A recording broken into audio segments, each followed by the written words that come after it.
This is a 2-in-1 video of how I wrap my Aliceband with my Ankara or aso-oke or its fabric of a choice, and also how I made this double-sided rose. Hi people, my name is Susan and welcome to my vlog channel where I share all things DIY, craft, lifestyle, you just name it.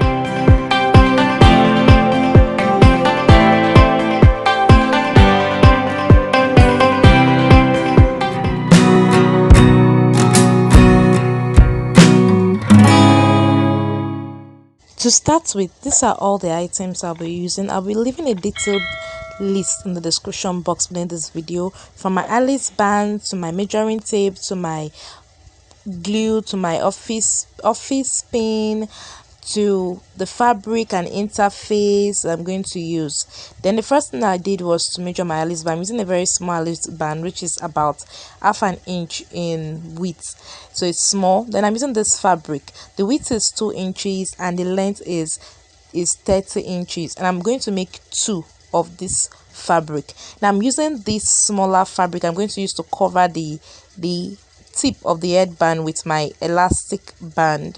I'll leave the measurements in the description box beneath this video. My elastic band is 6 inches in length. Now for this small fabric, I'm using the length of it as 3 inches and the width is 1.5, and I'm making 2. I'm using 2 of this, so I'll set this aside for later. Now for my interfacing, I'm using it's 2. I divided it into 2. It's supposed to be 1, but I'm using 2 because it wasn't long enough, so I just measured it twice. Now for my fabric, the width of this particular fabric is 8 inches and the length is 33 inches. 8 inches in the width, length 33 inches. I'm going to be using 2 of this to create the double rose design. This particular one is for the double rose design. I'll leave the measurements in the description box beneath this video too. For my interfacing, the length is 31 inches while the width is 4 inches. Now to my Aliceband, I want to attach that elastic band first at the tip to make it more secure when my client is using it. I'm actually making this for a client, so I added my B6000. You can use your hot glue here. I added my B6000, then allowed it to firm up a little bit before adding my elastic band on both ends, just like this. Next, I'm going to be making use of those small fabrics, those ones that measured 1.5 inches in width and 3 inches in length. I'm first of all going to add my Evostic glue using this brush. I find out that this is the best way of using my Evostic glue. I've always had issues with maximizing the use of my Evostic glue, so I added my Evostic glue, allowed it to firm up a little bit, and I'm going to wrap just the tip of my headband and the beginning of that elastic band with this fabric. I folded it into 2. If I'm using a bigger headband, I don't need to fold this fabric into 2, so I folded it into 2. I want to make sure when you're starting your rolling, when you're rolling your fabric round that tip, you're starting from the center. Always make sure you're starting from the center, inside, not outside, inside. You start inside, you end inside. Don't start and end outside. No, you start inside, you end outside. So I'll repeat this on both sides. So once I was through, I went over to apply more Evostic glue on my Aliceband itself, and I'm going to be making use of my fabric. Now my fabric, I'm using a smaller headband, so I'm going to fold this fabric into 2. I'm using a wider headband or the bigger headband, or a medium headband. I don't need to fold it into 2. I'll just use it just like that. So the measurements for the fabric that I'm going to use to wrap the headband is the same thing, whether I'm working with a small headband, a big headband, or a medium headband. Is the same thing. Now you want to remember the rule: start at the tip of your band. That is where you first attach your first fabric. Start at that tip, then always start at the inside, in the inside of the headband, not outside. Then when you are applying this and using Evostic glue, allow the Evostic glue to firm up a little bit, and then you start rolling around in a slant format. Your fabric, whether you're using aso-oke or Ankara or satin, anything, or dollface, anything, poly, shiny poly, any material you're using, always remember that we are doing this in a slant method. And your fingers are going to work here. You're going to pull and overlap in a slant motion. Pull and overlap. Always remember that, pull and overlap, and use your fingers to apply pressure why doing this. If you don't pull and overlap, it's not going to be neat. You want to do a very neat job, so you pull and overlap your fabric in a slant method. I'm through with this particular fabric, and I still have some left over of my Aliceband to cover. So for that leftover, I'm going to start at the second tip. When you have leftover of your fabric and your Aliceband, rather, when you have Aliceband that is yet to be uncovered and you want to cover it, start from the second side, that is the second tip, the second edge. Always remember the rule: start at the tip, apply your Evostic glue, allow it to firm up a little bit, start applying your fabric and rolling round in a slanted method, pull, overlap in a slanted method. Remember to start from the inside of your Aliceband and always end at the inside of the Aliceband. Cut off any fabric strand that's showing, or rope fabric strand that is showing. Cut it off, trim it, make sure your work is very perfect. And this is how I wrap my Aliceband, either with aso-oke, satin, or Ankara material, or any material that I'm using. For all my OGs, thank you so much for your support. For all my new viewers, please subscribe to encourage me. Leave me a comment, say hi, I'm new, and I'll leave you a special fashion hug in my next video. So this is the finishing of my Aliceband, how I wrap my Aliceband. Now go to the next thing, creating the double rows. For this double rows, I'm going to get my interfacing, place it on my fabric so that it has extra allowance, and I'm going to iron this using my local pressing iron. I'm going to iron it. You want a very neat job, so you iron it. Then you are doing this at the wrong side of the fabric, then you fold it. You see the way I'm going to fold it. I'm going to stitch it all the way down. I'll stitch it all the way down. I'm doing this on the wrong face of my fabric, and then once I'm through stitching it, I'm going to turn it inside out to the good face of my fabric, and I'm also going to press it down again. Now why I added interfacing is because Ankara is soft. If I'm using a material like aso-oke, I won't need to add interfacing, but because Ankara is soft, it won't hold its shape the way I want the rose to be. That's why I'm adding interfacing, to give it texture, to give it stability. So once I turn my fabric inside out, you make sure your interfacing is staying very well on the fabric before you iron it. So after you iron it, then you can now begin to create your double rows, which I'm going to be sharing in the next clip. So this is me turning my fabric inside out after stitching it at the wrong end. Then next I'll go to using my local iron to press it out. Remember, I have two of this fabric, so I'm going to do the same thing, the stitching, the ironing, and the turning it inside out to the second fabric. So I'll do this as the exact same thing to it, and then we're going to use this to create the double rows.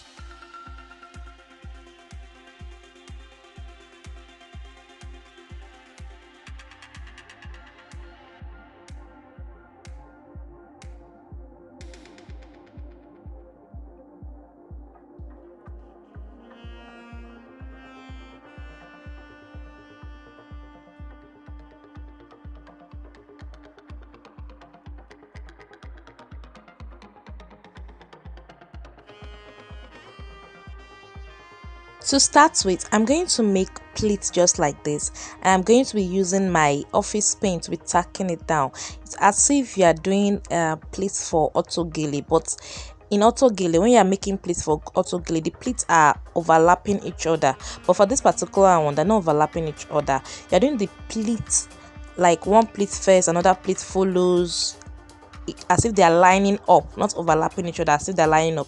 And I'm doing it in a slanted format. You see the way I'm doing it, slanted format. It's not a straight pleat. You're not making the pleat or folding the pleat in a straight motion. You're doing this in a slanted format. That is how it's going to be.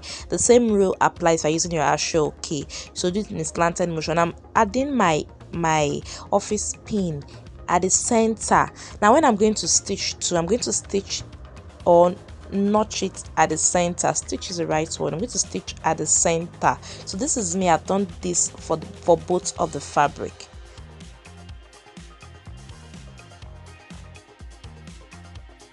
I'm just using my fingers to show you how I'm going to stitch this at the center. So I did this one already, so let's repeat the same for the next rows. And you see that I still had excess thread. Yes, I'm going to use this thread to later.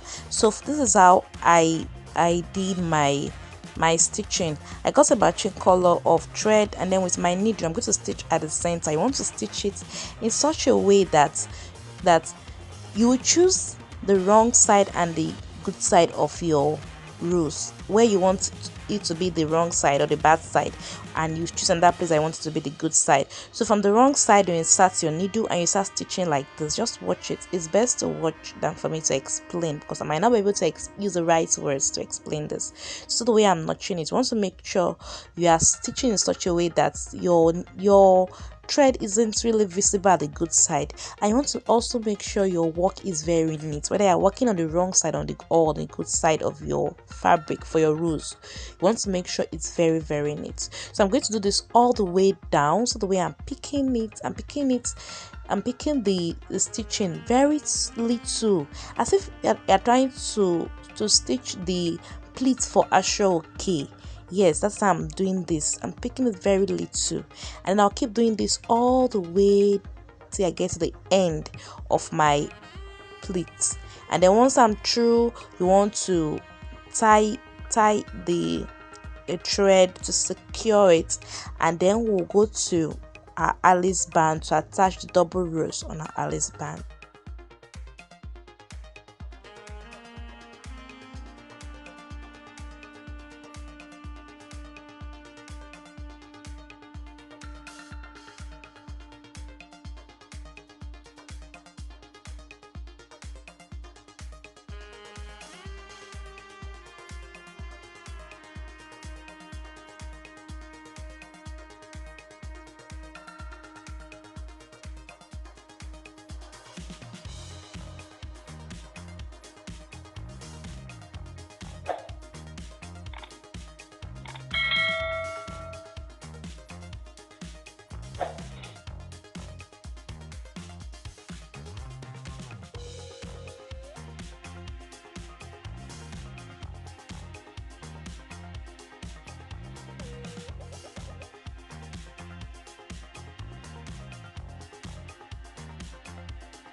Now I'm through with that stitching. I'm trying to create my rows. Remember I said when you are making that stitch, you will choose which part will be the front side of a rose, which part will be the right side. So I'm kind of creating the rose now. I'm forming that rose shape by bringing my fabric, like rolling it together, and I'm stitching.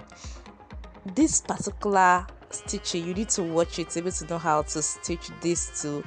Just use the initiative to roll your fabric round, creating the rose, make adjustment, make sure your rose is forming its shape very well. Then you stitch to secure the rose as you go.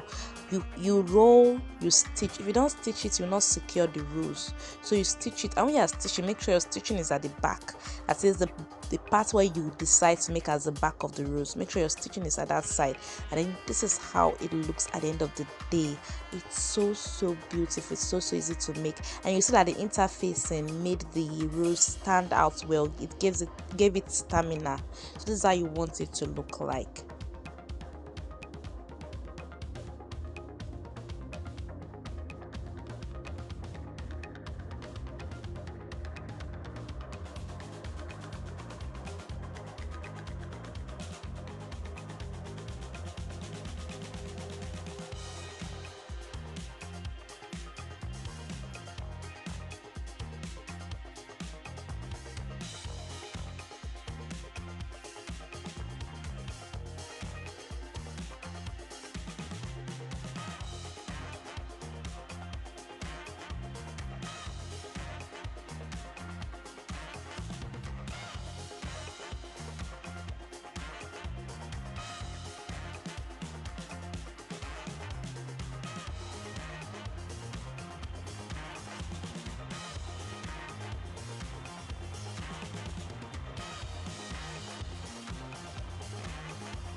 I knew why I took my time in showing you how I created the rose so that you'll be able to understand it well.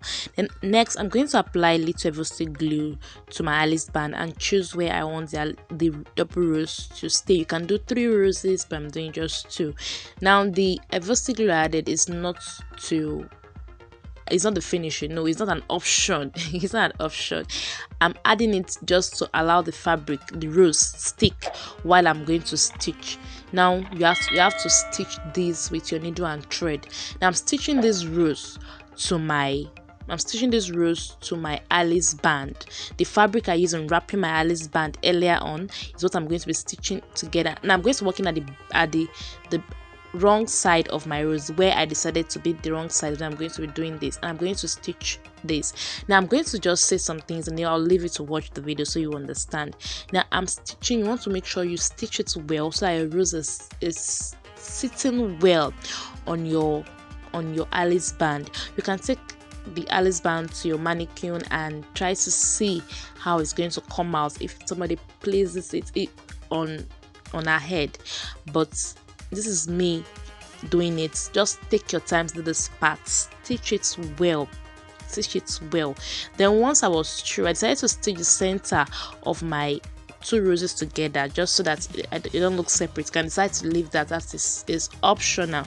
Then I also discovered again that after creating my beautiful double rose Ankara headband, I discovered that it was still like it wasn't standing straight, so I decided to sew it at the center, like do a kind of running stitch at the center of the rose. I sewed it down to the Aliceband, then repeated it again up to the Aliceband, to just at the center.